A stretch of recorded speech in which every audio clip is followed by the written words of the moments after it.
मेरे प्रिय साथियों, इस वित्तीय वर्ष 24-25 के लिए प्रोविडेंट फंड ऑर्गेनाइजेशन द्वारा इस पर जो डिपॉजिट का रेट ऑफ इंटरेस्ट है वह 8.25% डिक्लेयर करने की संभावना बहुत प्रबल हो चुकी है।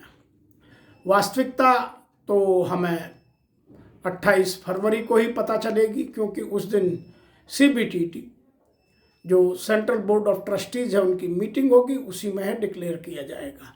लेकिन फाइनेंस मिनिस्टर की तरफ से ऐसे कुछ निर्णय दिखाई दे रहे हैं जिनके आधार पर हम यह बात कह रहे हैं।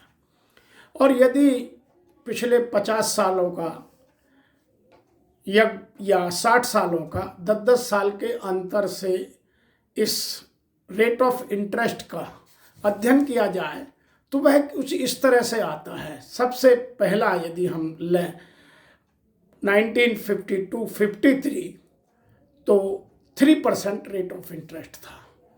यदि 10 साल बाद 62-63 का लें तो 3.25% था।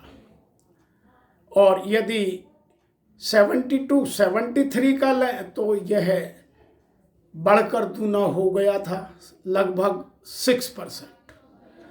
और यदि हम उसी को 82-83 का लें तो ये 8.75%।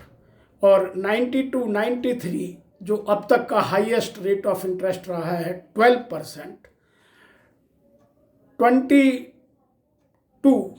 2020 और 2002 और 2003 का यदि लें तो वह 9.5%।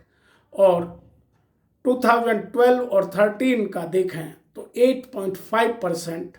और 2022 एंड 2023 में 8.15%। और इस साल की प्रबल संभावना 8.25 की है।